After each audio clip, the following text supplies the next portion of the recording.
I want to cover another way to get input into your Python programs using Pygame. In this one, we're going to learn how to use keyboard input in order to control an object on the screen. Now, there are a couple of ways to do this, and I'm going to use one that will focus mostly on checking to see if you have a key depressed, and we'll interact with it that way. The other way that we could do this is to check for both pressing the key and releasing the key. I'll give you a little bit finer control, and I may cover that in a future video. So what I'm going to do is we're just going to put an object on the screen. In this case, we're going to draw a friendly circle, and we're going to control that circle by pressing keys on the keyboard. And I'll show you how to map the keys as well, so that we can look at some information about that. And I'm also going to demonstrate something that might be a little bit fickle when we're entering that in. Now I'm only going to look at one type of control where we're going to do up, down, left, and right. I plan on doing another video in this series to talk about different ways to do motion. For example, how you could simulate something like a race car, where pushing up moves you forward and left and right will turn you. But that said, let's look at how we actually put keyboard commands into our code. So again, we start with the most basic thing. We put in a thing to draw graphics to the screen. So we're going to draw our background and then character on the background. And this is, if you've been following in the series, this is basically the same stuff that we've been doing. So we import our Pygame and the system. We initialize the Pygame, create our screen,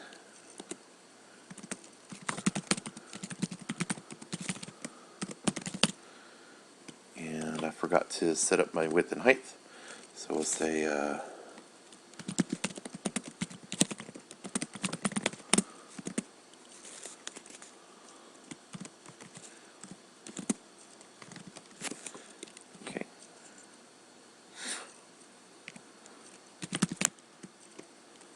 Alright, and then let's set up a couple of colors. So I'm going to be using black and green. Yeah, I'm going to change the color this time. Now again, remember that it's red, green, blue, and I'm going to do the green kind of dark. So the value is between 0 and 255. So I do 128, that'll be in the middle. And so now we have a darker green color. And then I want a representation of the player on the screen. And of course I'm going to store that as a rectangle so that I can get the position of it. And this time I'm going to do it at 20 by 20. Okay, and then create my game loop.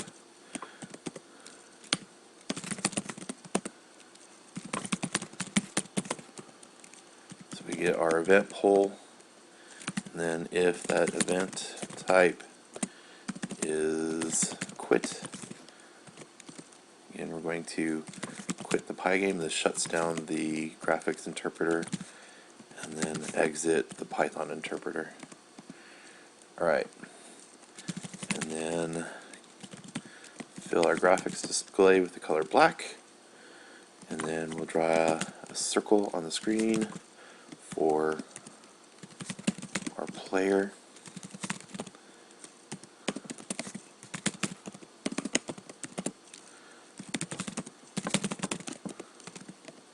Okay, and again, remember when we do this, we're going to draw it from the center. And there's practical reasons why we're going to do that, and I'll talk about that in a later video. And then again, the width of our player this time is going to be 20. I watched a video recently that talked about display.flip and display.update, and I may actually do a video on that because I did some research on it and I understand.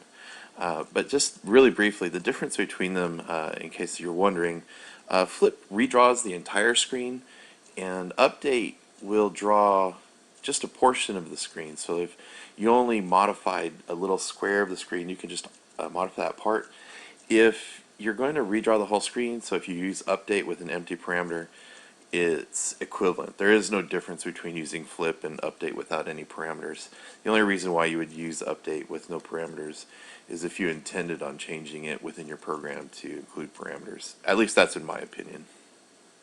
So let's test our program to make sure it works. Okay, and there's my player on the screen, a nice dark green circle.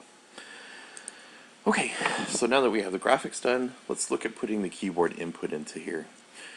Okay, so to do that, now we could do it using the event, and if you looked in the PyGame documentation, you probably saw that you could use an event for key pressed, key released, and we'll be looking at that in the future. But in this one, I just want to do a much simpler way to do this. We can actually ask Python for a set of the keys that were pressed, and we do that by using pygame.key.get pressed. And this is going to return a list of all of the keys that have been activated. In fact, it actually gives you a list of all of the keys in general, whether they've been activated or not. If they've been activated, they have a value other than 0. If they're not activated, the value will be 0. And so that's what we're going to use for this. Alright, so I'm going to check, and it is list, so we can use the indexer to find out what we're looking at. And we reference the keys by using terms here. So, for example, I can say K up is one of the keys I can look for, and I want to ask if it's not equal to 0. In this case, if it's not equal to 0, what I'm going to do is I'm going to subtract 4 from the player's Y position. So let's go ahead and try this. Now when I press the up key, you'll see it moves off the screen. Now unfortunately, you'll notice it may have moved a little bit fast, and I'm going to fix that here in a moment. Alright, so with up, we also have left, right, and down. Up, left, right, and down will reference the arrow keys on your keyboard. Now, one of the things I've experienced in the years of programming is the arrow keys aren't mapped very well on your keyboard, and it can lead to some unexpected behavior. And would it actually be better if we used the letters? And most games typically use the A, W, S, and D keys. So, for example, here, I'm going to go ahead and change this to check for the W key. So, when I press W, my character will move up. And you'll notice that I'm subtracting the speed here. When you remember that the y-axis is flipped in computer programs, so going up is negative, going down is positive. So just a little piece to keep in mind, and that's actually one of the things I see a lot of students make a mistake with. Alright, so if that's the moving up, the down then will be S. Okay, again checking to see if it's not equal to 0. And you'll notice I'm putting spaces in here. Those spaces really aren't necessary. That's just to help the code to be more readable. Alright, so that's my up and down, and let's go ahead and get the left and right. Okay, so my left would be A.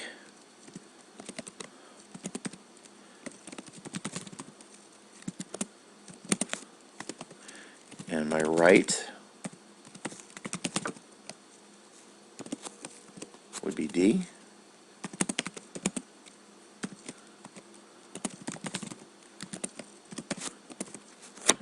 Okay, save and test. And just notice I've been saving and testing a lot. So here, off the screen. Okay, so it's moving really fast. So I'm going to fix this using something in PyGame that gives you the simulation for an FPS clock. So what I'm going to do is I'm going to set an FPS rate for this, and let's do it right underneath the player. I'm going to set my FPS to about 60 frames a second. Okay, when I do this, I need to create a clock for it, and that comes from the PyGame time class. So I grab a clock from there, and what this allowed me to do is that I can set it up so I can control how often the game ticks. I'm going to come after we flip the screen and tell it, okay, you can moderate my frame rate to be the 60 frames a second. So let's save and test this. And now when I move the character, you'll see that it moves more fluidly. Okay. There you go. Okay, and that's how we use keyboard controls in Pygame. I hope you enjoyed this, and remember, think about how you're going to use these in your own games, create interesting little interactions, and above all, have fun programming. Thank you.